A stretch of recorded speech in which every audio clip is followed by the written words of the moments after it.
In this video, we're going to be applying the Opening Range Breakout Backtester to the 11 major SPY sectors to get an idea of how these markets have performed with regards to the Opening Range Breakout strategy, that's the ORB strategy, and we'll focus on the past 30 days. Now, for all Volatility Box members, you can download the backtester that I'll be using from our website. It's tosindicators.com/backtesters, and there look for the Opening Range Breakout Backtester.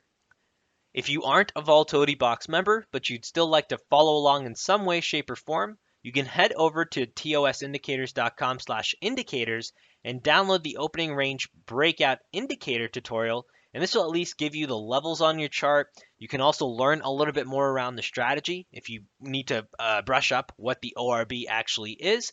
And once you do that, you can then dive into this video to make a little bit more sense of what we're doing. Now let's start with loading the backtester on first here. So I'll search for TI_ORB, apply that. If you don't have this P&L graph showing, click Global Strategy Settings, and there, make sure Display Floating P&L is turned on. Now to make this process faster, here are the three things I'll be looking at. The first is the win percentage rate here. We expect this to be high given the past 30 days have been fairly bullish inside of the broader markets. The short side percentage number, here if the number is positive, that's a plus sign. That's something that we would not typically expect. So that tells you that the strategy is working well even on the short side as we've been rallying. So that's a good thing. And then finally, this P&L graph down here, we're looking for not only this number to be positive, but for that graph to look more or less climbing so that it tells you the P&L is consistently improving. It's not just one or two big trades that are contributing to the P&L number.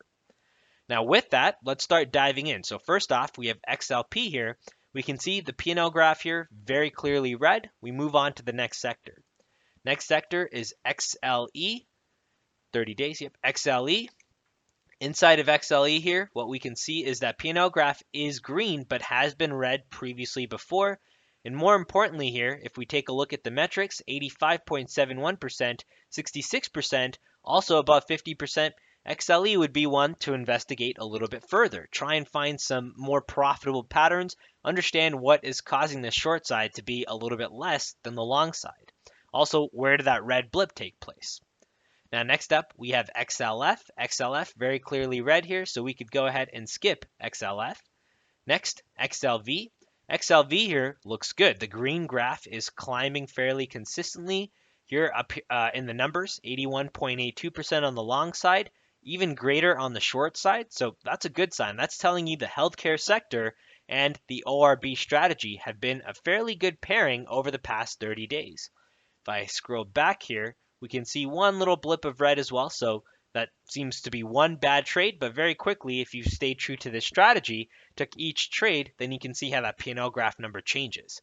So XLV, another sector that looks interesting that we could dive further into. XLI next. XLI, the P&L graph here, doesn't really look like something we would want to replicate, so let's skip that. XLB, same idea. Big patch of red, let's skip that. XLRE. Another symbol that looks good, very similar to XLV, a climbing P&L graph here. If we take a look at the numbers, 75% on the long side, 100% on the short side. That's unexpected, but gives you an idea of, again, another place, another sector where the strategy has been working well over the past 30 days. So far we have XLRE, XLV, both of which look pretty good. And then XLE is behind there. Let's call it second place in behind each one of these two sectors. Now XLU, another sector, above 50%, a positive P&L graph, another sector which you might like to investigate further. Finally, XLY, big patch of red here, feel like there's better sectors. XLK looks pretty solid as well, a climbing P&L graph, though it looks a little bit more jagged compared to the other sectors we've seen. And then finally, XLC here, deep red, we can ignore that. So really, if you ask me which are the first two sectors I'd like to dive deeper into, that would be XLV along with XLRE. So let's choose XLV here, and I'll show you a way to do a deeper dive. So now inside of XLV, there's a few different things that we can change.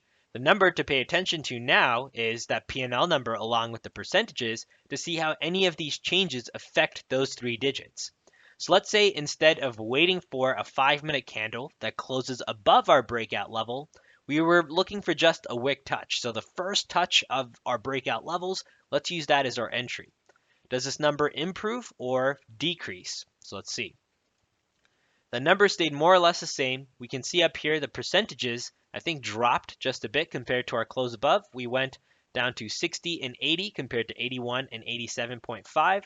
So waiting for the close above is a good idea. Waiting for a candle that closes above our breakout levels. Now, if we try and change the stop, what happens if we give this, say, a wider stop, so a full range stop? Do our numbers improve here? Yes, they do. We went up to 90 and 100%. And down here for our P&L, that jumped up to 6.944. So we know wider stops here kept us in some more trades. Now what happens if we try and change our target type to a full range to justify that additional risk? So I'll change that to a full range target, 90, 100, and 6.944. Let's see how that changes. So this number, the P&L number, changes in a way we would expect a much higher P&L number. To essentially get that higher P&L, our trade metrics, 87.5, 80%. So it looks like a worthy trade-off with these numbers still staying fairly consistently above even that 80% mark, well above 50. So full range stops, full range targets, so wider stops, wider targets, good idea inside of XLV, leads to a higher P&L. In case that's well beyond your risk tolerance, even the half range looks to be fairly effective. Now, one more thing we can test out is what happens if we change our opening range. Now that we know that XLV, the first 30 minutes, gives us a good sense of direction, what happens if we shrink that down to, say, the first 15 minutes? So let's change our opening range from 9:30 to 10 to 9:30 to 9:45 instead.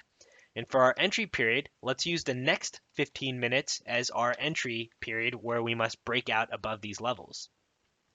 If I click OK, apply, we can see that changes this number to a deep red here. So a half range stop, half range target, close above, the first 15 minutes, not really a good sense of direction. If we give this full range, that ends up being a positive number where our short side is the similar 100% we're used to seeing. Long side goes back up to above that 80% mark. However, what we learned through the half range is there's a good deal of volatility where you're likely to get a pullback to the half range if you were looking to play the first 15 minutes as a breakout period. So there's a lot of different clues that you can infer through some of these different tests. Now you could repeat something similar, run your own test, maybe even change how many days you're looking to go back from 30 days to maybe shorter span if you're looking for more recent results, or maybe even something like 90 days if you'd like to see how has the strategy fared over the past 3 months. So there's a lot of different places you can now take this strategy, this backtester, run with it, maybe even on your favorite markets, and get a better sense, a better understanding of the personality of that particular underlying, and use that to hone in on a strategy that works not only for your trading style, but for that market as well.